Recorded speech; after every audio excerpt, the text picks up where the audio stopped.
Life with Watson. In the first Holmes tale, A Study in Scarlet, financial difficulties lead Holmes and Dr. Watson to share rooms together at 221B Baker Street, London. Their residence is maintained by their landlady.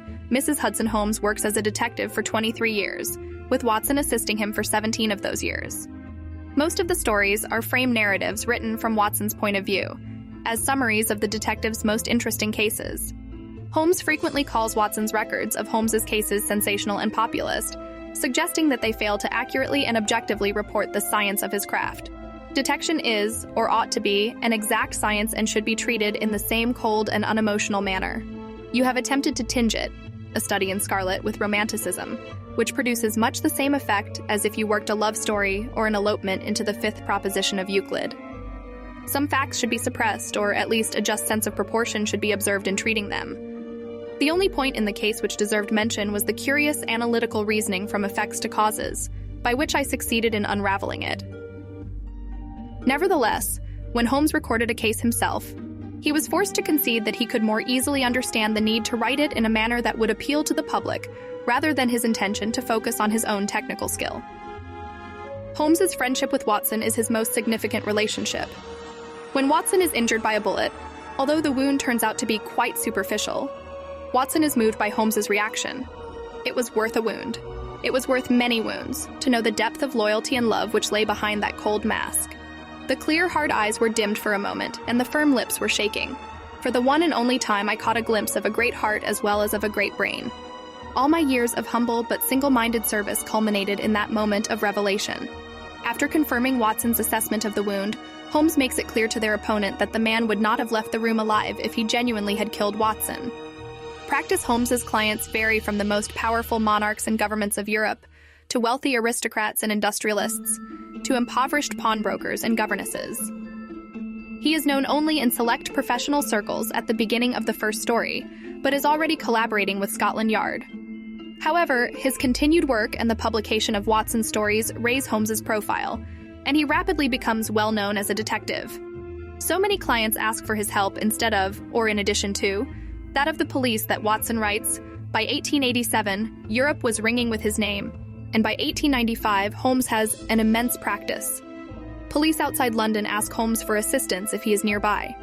A prime minister and the King of Bohemia visit 221B Baker Street in person to request Holmes's assistance. The President of France awards him the Legion of Honor for capturing an assassin. The King of Scandinavia is a client, and he aids the Vatican at least twice. The detective acts on behalf of the British government in matters of national security several times, and declines a knighthood for services which may perhaps someday be described. However, he does not actively seek fame, and is usually content to let the police take public credit for his work.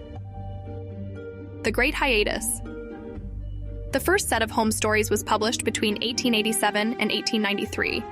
Conan Doyle killed off Holmes in a final battle with the criminal mastermind Professor James Moriarty in The Final Problem, published 1893 but set in 1891, as Conan Doyle felt that my literary energies should not be directed too much into one channel.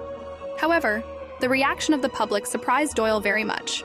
Distressed readers wrote anguished letters to the Strand magazine, which suffered a terrible blow when 20,000 people canceled their subscriptions to the magazine in protest. Conan Doyle himself received many protest letters, and one lady even began her letter with "You brute."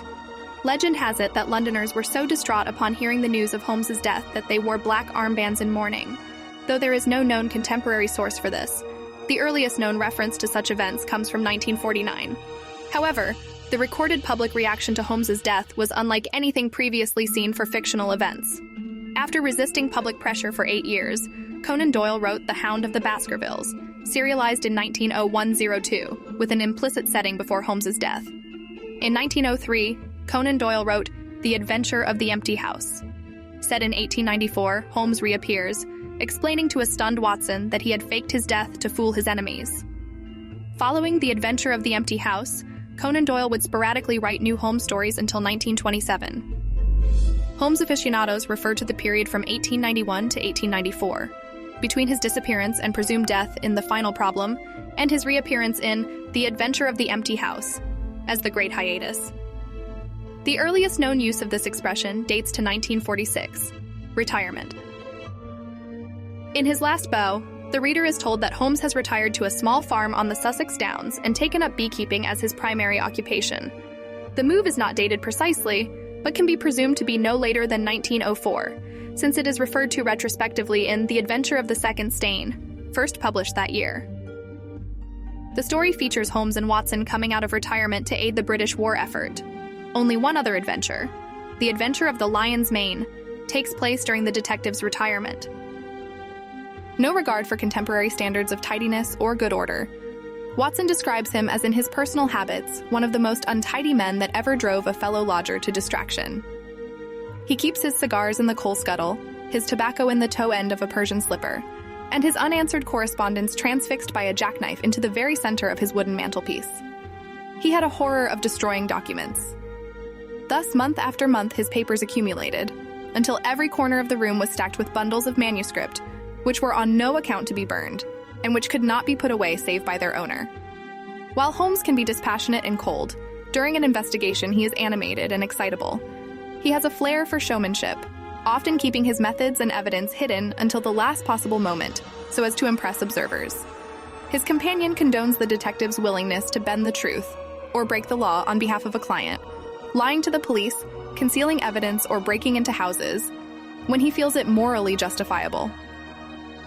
Except for that of Watson, Holmes avoids casual company. In The Gloria Scott, he tells the doctor that during 2 years at college he made only one friend. "I was never a very sociable fellow, Watson. I never mixed much with the men of my year." The detective goes without food at times of intense intellectual activity, believing that the faculties become refined when you starve them.